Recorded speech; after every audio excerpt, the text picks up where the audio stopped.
नमस्कार, आपका स्वागत है हमारे यूट्यूब चैनल पर। आज हम कक्षा 7 की प्रश्नावली संख्या 9.2 हल कर रहे हैं। सवाल नंबर 5। सवाल नंबर 5 हमें दिया गया है कि 4 सेमी त्रिज्या वाली एक वृत्ताकार शीट है जिसमें से 3 सेमी त्रिज्या वाला एक वृत्त काट कर निकाल कर अलग कर दिया जाएगा। तो जो शेष शीट बचेगी उसका क्षेत्रफल ज्ञात करो। देखिए यहाँ पे सबसे पहले तो दो वृत्त हैं, एक बड़े वाला और एक छोटे वाला। तो हम सबसे पहले क्या करेंगे, हम सबसे पहले दोनों वृत्तों का जो कि हमें त्रिज्या दिया गया वो लिखेंगे। सबसे पहले तो जो वृत्ताकार शीट है, जो कि बड़ा वृत्त भी मान सकते हैं हम, वृत्ताकार शीट की त्रिज्या। अब देखिए, अगर किसी भी एक क्वेश्चन के अंदर आपको दो वृत्त मिले, दो त्रिज्याएं मिले, तो दोनों को अलग अलग कैसे लिखेंगे, एक को कैपिटल आर में और एक को स्मॉल आर में। तो जो वृत्ताकार शीट है उसकी 4 सेंटीमीटर है और जो छोटा वृत्त जो हमें दिया गया है, यानी कि निकाला गया जो काटा गया वृत्त है, तो हम लिख देंगे निकाले गए वृत्त की त्रिज्या 3 सेंटीमीटर। और हमें चाहिए शेष भाग का क्षेत्रफल। तो आपको किसी भी आकृति का अगर क्षेत्रफल चाहिए होता है और वो भी शेष भाग का पूछा है, तो आपको क्या करना होता है, शेष तभी आएगा जब आप माइनस करोगे। अगर माइनस किसको करोगे, बड़ी आकृति में से छोटी आकृति को। तो बड़ी आकृति भी वृत्त है, छोटी आकृति भी वृत्त है, तो दोनों का क्षेत्रफल निकलेगा पाई आर। बड़ी आकृति है तो इसमें कैपिटल आर हमने लिखा तो पाई आर स्क्वायर, और उसमें छोटी आकृति यानी पाई आर, कैपिटल से स्मॉल आर हो गया ना छोटी आकृति में। तो बड़ी आकृति से छोटी आकृति का क्षेत्रफल घटा देंगे, और दोनों आकृतियां हैं तो वृत्ताकार, तो पाई आर स्क्वायर ही आएगा। तो यहाँ पे पाई दोनों में देखिए कॉमन आ रहा है, लेकिन आर नहीं आ रहा क्योंकि आर दोनों की अलग अलग है। पहले एक वाले की तो है 4 स्क्वायर और दूसरे वाले की पाई तो कॉमन आ गया, दूसरे वाले की आ रहा है 3 स्क्वायर। अब हमें करना क्या, पाई की जगह पाई का मान जो कि आपको क्वेश्चन में मिल जाता है, ना मिले तो आपको पता है 22/7 हम रख देंगे। यहाँ पे अगर हम देखें तो 4 का वर्ग हो रहा है 16 माइनस, और 3 का वर्ग हो रहा है 9, तो 3.14 तो था, और 16 में से 9 घटाएंगे तो बचेगा 7, और बीच में जब कोई निशानी हो तो गुणा के आता है, यानी कि आपको 3.14 की गुणा करनी है 7 से।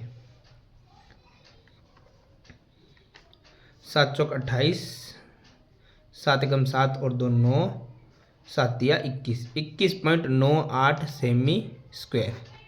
ये रहेगा हमारे सवाल नंबर 5 का आंसर। आगे देखते हैं सवाल नंबर 6।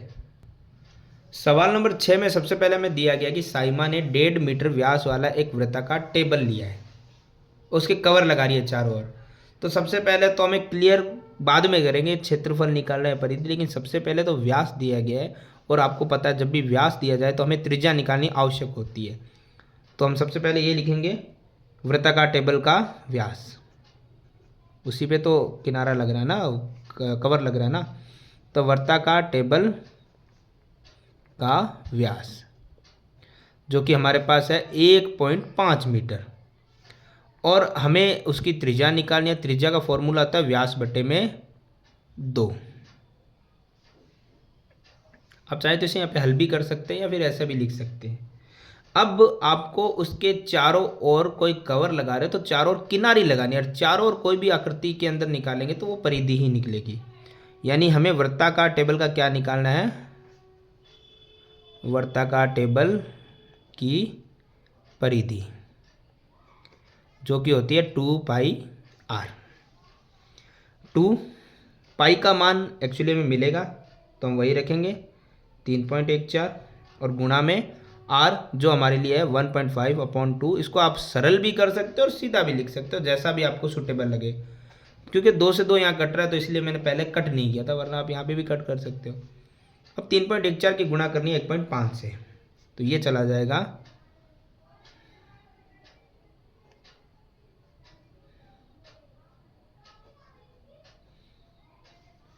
अब पॉइंट है एक संख्या पहले और 2 संख्या, यानी 2 और 1 3 संख्या पहले, तो 3 संख्या पहले पॉइंट यहाँ पे आएगा। तो इसे हम ये भी लिख सकते हैं, वैसे तो ये हो गया हमारे लिए मीटर, या हम इसे लिख सकते हैं 4.71 मीटर भी, क्योंकि पीछे जीरो की वैसे कोई वैल्यू है नहीं, आप लिखे तो भी ठीक, ना लिखे तो भी ठीक। अब हमें क्या चाहिए, हमारा यहाँ तक तो क्वेश्चन पूरा हो गया, लंबाई बताओ कितनी आएगी, वो निकलेगी 4.71 मीटर। ठीक है, ये आ रही है आवश्यक किनारी की लंबाई 4.71 मीटर। लेकिन अब ये कह रहा है कि जो भी निकले उसका खर्चा भी निकालिए। 15 रुपये प्रति मीटर की दर से खर्चा लग रहा है, यानी प्रति मीटर यानी 1 मीटर का। तो 1 मीटर किनारी का मूल्य 15 रुपये। हमें चाहिए 4.71 मीटर किनारी का मूल्य, तो 4.71 मीटर किनारी का मूल्य। जब भी कभी आपको एक वस्तु का मूल्य दिया जाए और जितनी भी आप मीटर या सेंटीमीटर निकालो उसकी उस रेट से प्राइस से मल्टीप्लाई कर लो, यानी 4.71 की प्राइस दिया 15 रुपये, तो 15 से मल्टीप्लाई कर लेंगे, तो ये हो गया हमारे लिए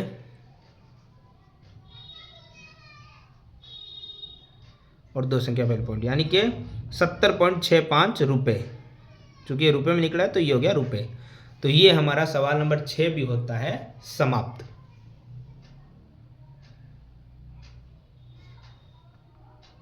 आगे देखते हैं हम सवाल नंबर 7। सवाल नंबर 7 हमें दिया गया है कि एक आकृति दी गई है जो कि सामने आपकी ये रही, और इसमें दिया गया है कि व्यास के साथ एक अर्धवृत्त बना है। तो व्यास यहाँ पे हमें 10 मीटर दिया गया बुक में। ठीक है, तो ये व्यास हो गया ना, कॉर्नर से कॉर्नर तक केंद्र से होता हुआ। उसका परिमाप ज्ञात करो। अब अर्धवर्त का परिमाप निकालना है, पूरे वर्त का नहीं। लेकिन हमने सबसे पहले तो एक चीज़ है कि अगर आपको व्यास मिला है तो आप लिखेंगे कि व्यास कितना हमें 10 मीटर दिया है, और हमें निकालनी होती है त्रिज्या। त्रिज्या का फॉर्मूला आपको पता है क्या होता है, व्यास बट्टे में 2, यानी कि 5 मीटर। त्रिज्या आपके पास है। अब हमें निकालना है परिमाप यानी परिधि। तो आपको पूरे वृत्त की परिधि तो पता है, पूरे वृत्त की परिधि तो होती है 2πr। लेकिन हमें पूछा गया अर्धवर्त की। अगर इसी को अर्धवर्त करो तो कैसे निकलेगा।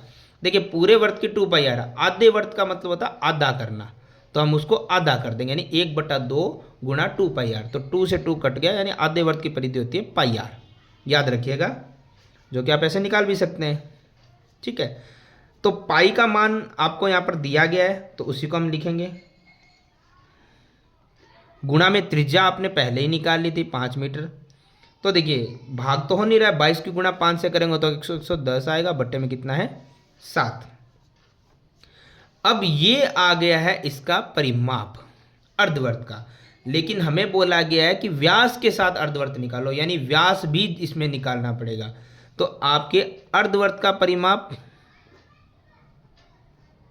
यानी परिधि जो भी है, एक ही बात होती है परिमाप परिधि, प्लस में व्यास भी ऐड करना है।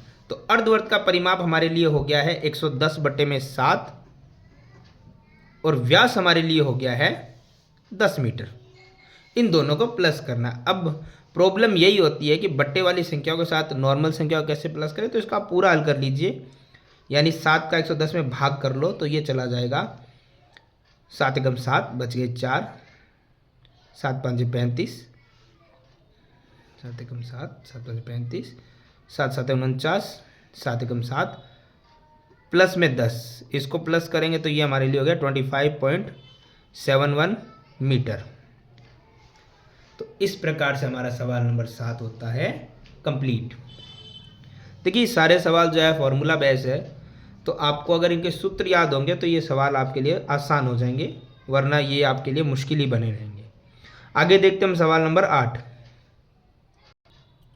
सवाल नंबर 8 में हमें सिंपल सा यहाँ पे दिया गया है सर्वप्रथम कि 15 रुपये के हिसाब से कुछ मीटर पे खर्चा दिया गया। लेकिन पहले मीटर तो निकले, तो पहले सवाल देखते हैं। सबसे पहले आपको व्यास दिया वर्ताकार टेबल का। ठीक है, तो सबसे पहले हम लिखेंगे वर्ताकार टेबल की ऊपरी सतह का व्यास दिया ना। वर्ताकार टेबल की ऊपरी सतह पर पॉलिश करानी, तो ऊपरी सतह का व्यास, वर्ताकार टेबल की ऊपरी सतह का व्यास 1.6 मीटर। और हमें व्यास से कोई लेना देना नहीं, हमें मतलब है त्रिज्या से, जो होगा 1.6 बट्टे में 2, क्योंकि व्यास बट्टे में 2 होता है। चाहे आप इसे अभी हल कर लो, चाहे आगे हल कर लेना। अब दिया है कि वर्ताकार टेबल है, उसमें पॉलिश करानी है। तो पॉलिश टेबल के चारों ओर नहीं, टेबल के ऊपर होगा, यानी कि बीच वाले भाग में। तो हमें निकालना पड़ेगा वर्ताकार टेबल का क्षेत्रफल,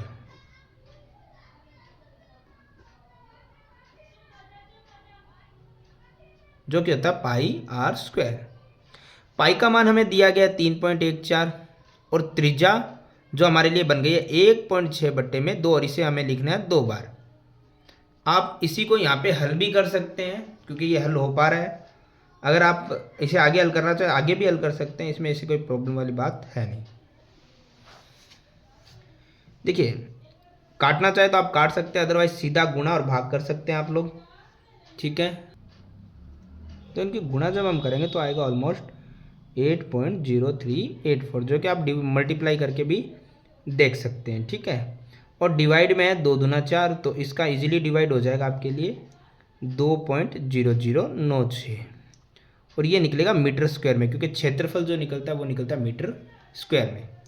लेकिन यहाँ पर ये क्लियर हुआ नहीं है क्योंकि अभी हमें एक चीज़ और दी गई है। हमें दी गई है जितना भी लगे 15 रुपये प्रति वर्ग मीटर के हिसाब से खर्चा होने वाला है, यानी 1 मीटर स्क्वायर पे खर्चा कितना होगा,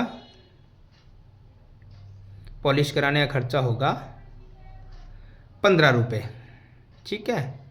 और हमारे पास कितने मीटर आए हैं, 2.0096 मीटर स्क्वायर। इस पर खर्चा कितना होने वाला है, सिंपल सी बात है, 15 की गुणा हमें करनी पड़ेगी 2.0096 से। तो इन दोनों की जब हम गुणा करेंगे तो ये होगा 30.144 रुपये। तो इस प्रकार से ये हमारा सवाल नंबर 8 कंप्लीट हो जाएगा। एक्चुअली ये सवाल कुछ अलग नहीं है, ये हमने जो पहले सवाल किया था उसी प्रकार का, यानी सवाल नंबर जो 6 किया था, जितना भी उस सवाल में परिधि थी, यहाँ पे क्षेत्रफल है। जितना भी अगर खर्चा निकालना हो तो 1 मीटर पे जो खर्चा या 1 वर्ग मीटर पे जो खर्चा होता है उसकी मल्टीप्लाई हम क्या करते हैं, सभी से कर लेते हैं। तो ये हमारा सवाल नंबर 8 होता है कंप्लीट।